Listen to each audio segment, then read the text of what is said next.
The first morning I truly noticed the subtle tyranny of the HOA, and specifically Karen. It wasn't dramatic, it was almost mundane. I had been sipping my coffee on the front porch, watching the sunlight glitter off the perfectly trimmed lawns that lined our quiet cul-de-sac, thinking about how peaceful life had become compared to the chaos of our previous apartment. Birds chirped, a neighbor jogged past, waving hello, and everything felt, at first glance, picture-perfect. But then I saw her, Karen, the self-declared queen of our street, strolling along with a clipboard in hand, scrutinizing the world as though she were a general inspecting her troops. She wasn't smiling, waving, or even nodding politely. Her eyes darted from yard to yard like radar locks. And then, inevitably, they landed on ours. I felt that familiar sinking feeling in my chest. She had already begun her campaign, months before we had even moved in. In our initial meetings with the HOA, she had made it clear that she was the one who decided what counted as acceptable, and what didn't. I had assumed it was just an overzealous neighbor until the first fine arrived, $150, for having a mailbox post that was slightly crooked. I had laughed it off at first, but when I called to contest it, the response was a mix of condescension and thinly veiled threats.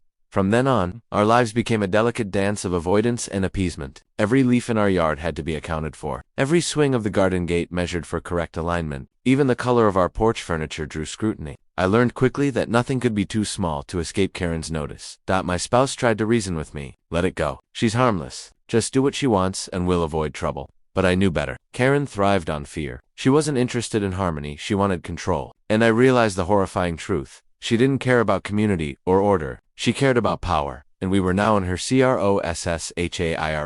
It wasn't just the fines and complaints. It was the constant surveillance. She would drive by multiple times a day, seemingly on patrol, and would linger outside our windows long enough to make me uncomfortable. I caught glimpses of her peering into my kitchen one afternoon, as though she expected us to be cooking incorrectly or displaying improper table settings. One evening, she even confronted my spouse about the garden gnome I had placed in the yard, insisting it was facing the wrong way, according to some obscure, self-written HOA regulation. I tried diplomacy at first. I smiled, nodded, and answered every complaint with "yes ma'am," even when her accusations were absurd. But it never worked. Each concession seemed only to fuel her sense of authority. The more I tried to comply, the more she found reasons to escalate. It became clear that no kindness or logic could satisfy her. And then there was my son, Alex. At 16 he was tall, confident, and stubborn in all the right ways. While my spouse and I tiptoed around Karen's absurd rules, Alex watched quietly, his jaw tight, his eyes sharp. I could see the wheels turning in his mind every time she appeared, calculating, judging, and quietly preparing. He didn't fear her, not in the slightest, and I had a feeling that, unlike us, he would not simply endure her harassment. That worried me and, in a strange way, gave me hope. Life under her watchful eye was exhausting. Simple tasks, mowing the lawn, placing a chair on the porch, planting flowers became exercises in stress management. I had to measure everything, weigh the risk of a complaint, and brace myself for confrontation. My spouse and I spent hours documenting our compliance with every rule, every tiny regulation, just in case she found a new reason to escalate. Weeks turned into months, and the tension at home was palpable. I would come home from work and find Alex quietly observing her from the window, or my spouse nervously adjusting a curtain because Karen had once remarked on excessive window glare. Every day felt like a psychological minefield, and I began to understand why so many neighbors had left or kept their heads down. Karen didn't just enforce rules, she enforced fear, and she did so with a precision that was terrifying. The tipping point came one afternoon when I received an email from her. Subject line: immediate attention required. Backyard infraction. I opened it and found a scathing critique of my garden, including the placement of a single decorative lantern that violated HOA aesthetic standards.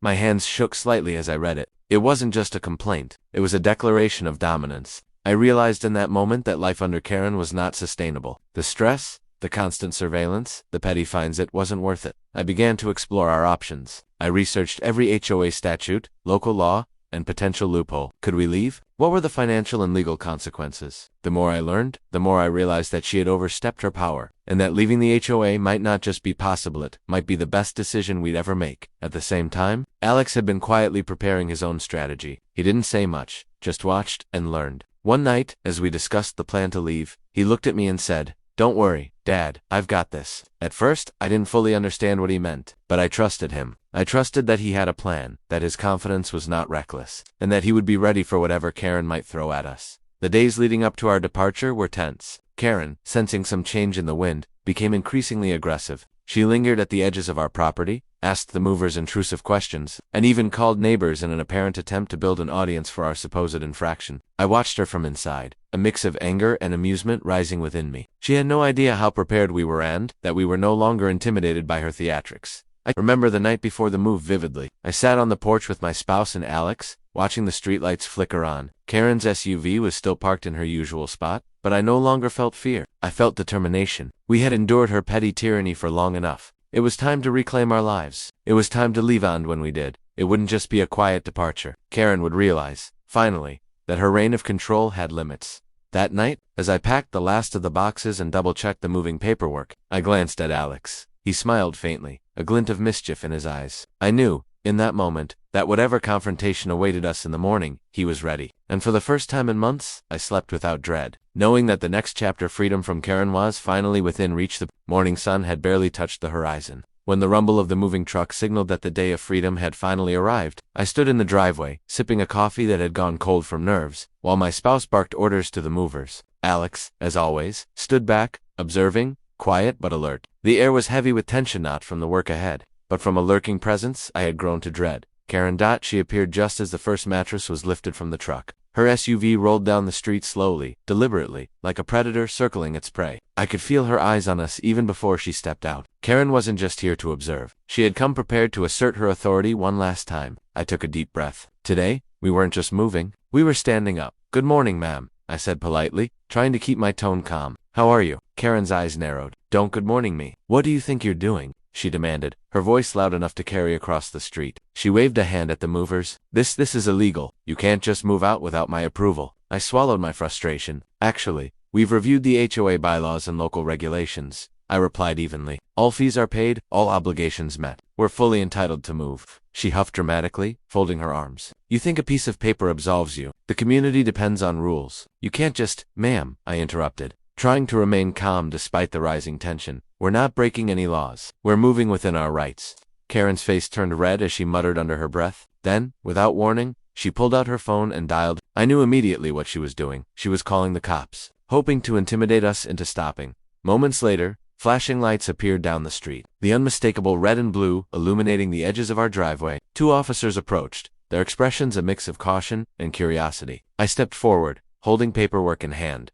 "Morning, officers," I said. "We're moving out today. All HOA obligations have been satisfied. Here's proof." I handed over the documents, receipts for fees, confirmation letters, and copies of local statutes. Karen's voice rose in pitch as she attempted to assert control. "You see? They're violating the community. They don't have the right to leave yet." The officers exchanged glances. One shook his head. "Ma'am, we'll need specifics, but from what he's showing us, it seems they're within their rights." Karen's face paled slightly, her confidence faltering. But then she leaned closer, whispering aggressively, "You don't understand. They can't just—" Before she could finish, Alex stepped forward. He didn't hesitate, didn't fumble. Calmly, deliberately, he reached inside his jacket and revealed a shiny badge. "Ma'am," he said, his voice steady and authoritative, "you're out of your jurisdiction. Any further interference will be considered obstruction."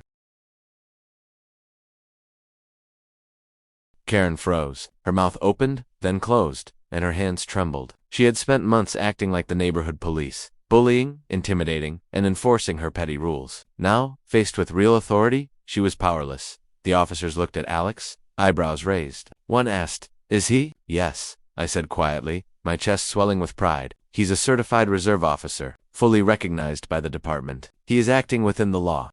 Karen's composure shattered. I don't. You can't," she stammered. She backed toward her SUV, muttering about community integrity and illegal actions. But it was clear that the power dynamic had shifted dramatically. I turned back to the movers. "Please continue." My voice was calm, but inside, adrenaline surged. We were finally taking back control. The truck buzzed with activity. Boxers were loaded with precision, furniture wrapped and secured. Karen paced along the sidewalk, glancing nervously at the officers and then at Alex.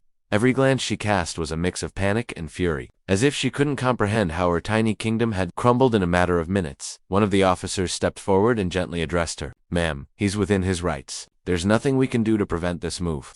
Karen's response was almost comical in its desperation. She waved her arms dramatically and shouted, "You have to stop them. I'm the community enforcer. You can't let them get away with this." The officers exchanged another glance. One smirked slightly. "With all due respect, ma'am, your authority doesn't override the law. This family is in full compliance." I felt a sense of vindication wash over me. For months, we had lived in a constant state of stress, always anticipating her next complaint or inspection. Today, all of that fear evaporated. Karen's panic was a quiet satisfaction I allowed myself to enjoy.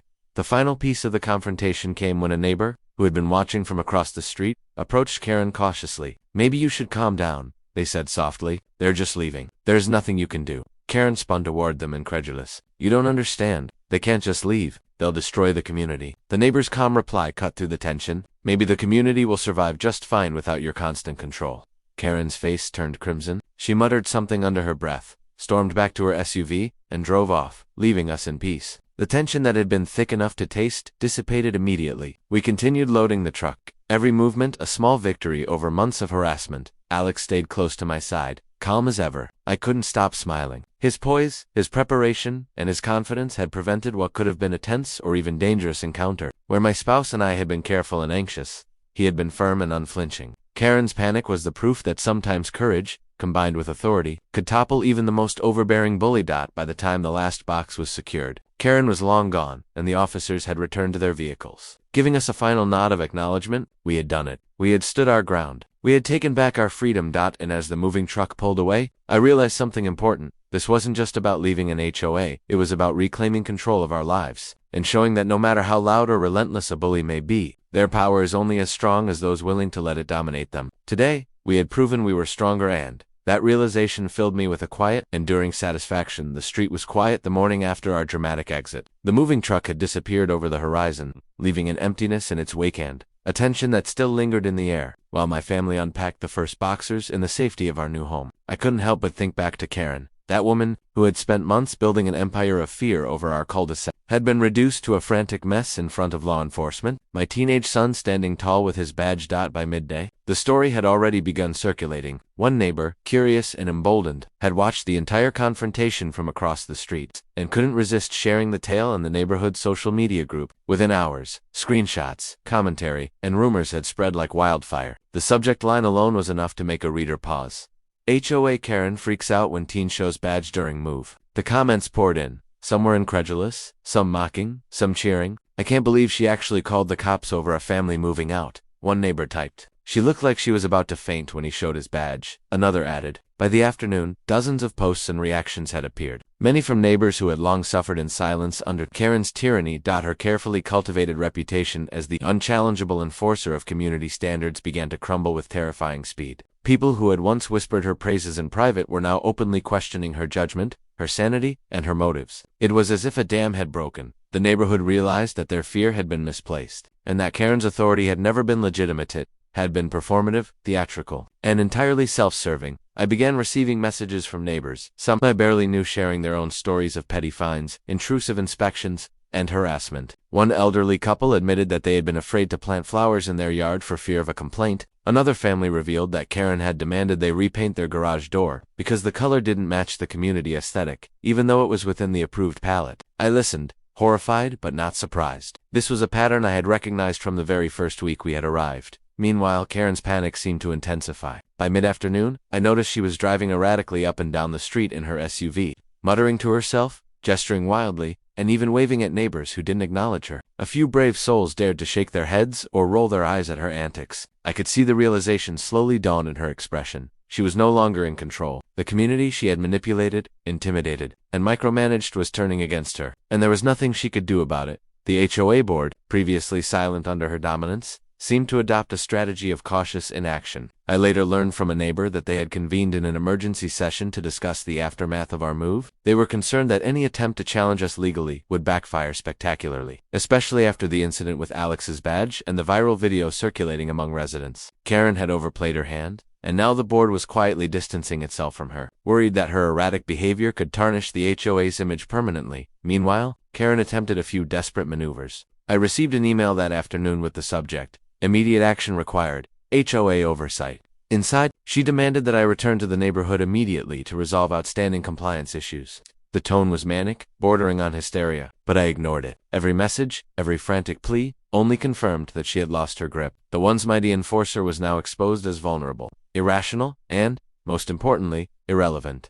Social media continued to amplify her humiliation. The video of Alex calmly showing his badge while Karen flailed in panic became the centerpiece of neighborhood discussions. People who had been bullied by her felt a sense of catharsis. Some even posted side-by-side comparisons of Karen's previous declarations of authority with the footage of her public meltdown. The result was devastating for her carefully curated image, from fearsome and commanding to absurd and powerless. Almost overnight, even neighbors who had never interacted with us directly began approaching me, not for information about our move, but to share their relief. "I've been dreading calling the HOA about anything because of her," one admitted sheepishly. "Watching that video gave me the courage to finally speak up." Another laughed and said, "I'm finally planting the flowers I've wanted for years. She won't be able to stop me now."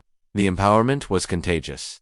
Inside her home, Karen's panic seemed to reach new heights. I later learned from a neighbor who accidentally overheard her yelling that she had been calling board members repeatedly, insisting they take action against us. She complained about law enforcement involvement, the viral video, and the embarrassment of being publicly humiliated by a teenager. "They can't do this to me. I'm HOA. I enforce the rules," she screamed. But even in her fury, she was aware of her diminishing power. The board's silence was deafening. The final blow to her reputation came the following week when a neighborhood newsletter, once curated by Karen herself, published a brief recap of our moving day incident. Without mentioning names, it highlighted the absurdity of overreach, the importance of legal boundaries, and the dangers of letting personal power overshadow community responsibility. Those reading it knew exactly who it referenced. The quiet, subtle shaming was enough to cement the collapse of her image. For us, the fallout was both satisfying and instructive. We had left the neighborhood not just physically, but psychologically victorious. We had reclaimed peace, independence, and dignity. And in doing so, we had inadvertently empowered an entire community to recognize the limits of petty authority. Karen's panic and public humiliation served as a cautionary tale. Tyranny built on fear may be effective in the short term, but it inevitably collapses when confronted with courage, preparation, and the truth. Even Alex seemed to revel quietly in the aftermath. He didn't gloat or boast. He simply observed the ripple effects of his actions. Neighbors smiled at him, offered small nods of respect, and thanked him indirectly for standing up to Karen. I realized then that his calm, measured courage had done more than protect us. It had inspired an entire community to question the rules, confront the absurdities, and reclaim their own sense of autonomy. By the end of the week, the neighborhood's energy had shifted dramatically. Where fear had once reigned, relief, laughter, and cautious optimism now prevailed. Karen, meanwhile, had retreated entirely, her presence reduced to occasional awkward drives through the cul-de-sac, each time met with eye rolls or pointed glances from the people she had once intimidated. Her reign of control had ended, and the lesson was clear. Real power comes from respect, not fear. And when fear is exposed, it crumbles, leaving only humiliation behind. In the quiet moments that followed, I reflected on what had happened. The confrontation, the viral video, the community's awakening. It was more than a personal victory. It was a testament to the resilience of ordinary people, the courage of one prepared teenager, and the inevitability of justice when arrogance oversteps its bounds. Karen's panic, once terrifying to witness, had transformed into an emblem of poetic justice. A reminder that those who misuse authority eventually face the consequences of their own hubris. By the time the moving truck disappeared down the winding road, leaving our old cul-de-sac behind, a profound sense of relief washed over me. The months of stress, tension, and constant anxiety that had defined our life under Karen's watchful eye finally lifted. I stepped back and looked at the empty driveway, the street silent and ordinary. It felt surreal. A chapter of our lives had closed, a chapter defined not by the beauty of our neighborhood, but by fear, petty rules, and one woman's obsession with control. Our new home awaited us just outside the city. Unlike our previous neighborhood, this community felt alive in a different way, welcoming, and free from the overbearing scrutiny that had consumed us for so long. The air smelled fresher here, not heavy with the lingering tension of constant judgment. We started unpacking boxes, arranging furniture, and reclaiming spaces that had been ours in spirit but never in peace. Alex, as usual, moved with a quiet confidence that reflected the decisive role he had played just days before. He carried boxers, organized the rooms, and even helped my spouse assemble the new living room furniture without a single complaint. But it wasn't his labor that impressed me, it was the way he carried himself.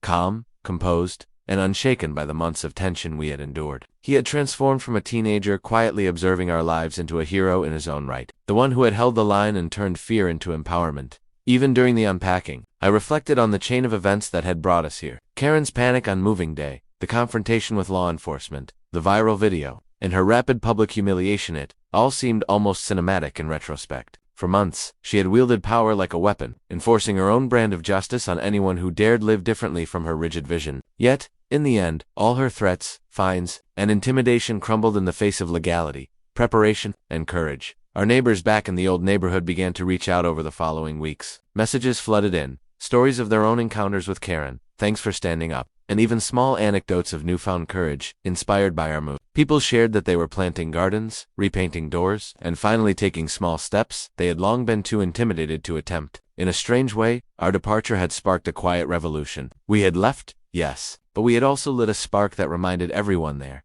Authority is earned, not assumed, and fear is only as strong as the people willing to tolerate it. Karen herself disappeared from public view almost entirely. Occasionally, we would hear through mutual neighbors that she had been calling board members, trying to regain some shred of control, or posting frantic messages in community forums, but she was met with silence or polite rebuffs. Her influence had evaporated, leaving her isolated, humiliated, and powerless, a dramatic fall from the self-declared throne she had once occupied. Meanwhile, our family life began to settle into a rhythm that had been impossible under her reign. The first night in our new home, we sat around the kitchen table, exhausted from the move but unburdened by fear. For the first time in months, conversation wasn't punctuated by concern over the next complaint or inspection. The quiet was profound, and it carried with it a sense of possibility. Freedom, we realized, was not just about physical space, it was about reclaiming the mental and emotional space that Karen had consumed. I watched Alex carefully, noticing the way he interacted with our new environment. He was confident without arrogance, curious without fear, and assertive without aggression. His experience facing Karen had taught him lessons that extended beyond the neighborhood. Preparation and courage can change the outcome of even the most intimidating confrontation. And as I watched him arrange a shelf with methodical precision, I realized that he had also taught me the same lesson. The move had also given us an opportunity to reflect on our own boundaries, priorities, and the importance of standing up for what is right. Life under Karen's tyranny had been exhausting, yes, but it had also highlighted what mattered most: family, dignity, and the courage to act when others misuse authority. That clarity was invaluable. We weren't just free from an oppressive HOA, we're stronger, wiser, and more resilient than ever. In the weeks that followed, we began to settle fully. The garden bloomed without fear of inspection. The front porch furniture was arranged exactly as we liked. We painted walls in colors we actually loved, not ones dictated by an overzealous rulebook. Every small act of personalization became a celebration of our autonomy. Even our neighbors noticed the change in our confident and unapologetically ourselves. At night, when the house was quiet and the city lights shimmered in the distance, I sometimes thought back to Karen's panicked face. The way her confidence had evaporated the moment Alex revealed his badge. That single moment, charged with authority and composure, had altered the course of our lives. It reminded me that true power isn't loud, aggressive, or tyrannical. True power is steady, prepared, and rooted in principle. I knew that Karen's story would fade with time, a cautionary tale whispered among the neighbors she had terrorized. But for us it became more than a story, it became a marker, a turning point. We had survived, but more importantly, we had thrived. We had learned that fear can be confronted, that preparation matters, and that courage, no matter how unexpected, can change outcomes entirely. By the end of the month, our house felt like home. Boxers were unpacked, walls were adorned with photographs and memories, and laughter filled rooms that had previously been silent with anxiety. The freedom we had gained wasn't just spatial, it was emotional, mental, and deeply personal. We could breathe again, plan for the future, and enjoy the small joys of life that Karen had tried to overshadow with petty rules and absurd regulations. And through it all, Alex remained quietly heroic, not because he wanted recognition, but because he had acted decisively when it mattered most. In our new home, we celebrated him not with fanfare, but with respect, gratitude, and quiet acknowledgement of what courage looks like in real life. In the end, the saga of Karen and the HOA wasn't just a story of conflict, it was a story of liberation, of the triumph of principle over intimidation, and the power of one prepared, courageous family to reclaim its life. We had left an oppressive neighborhood behind, but we had carried the lessons learned with us, and in that, there was a profound, unshakable victory. Freedom, I realized, was sweeter when hard won, and now, for the first time in months, it was truly ours.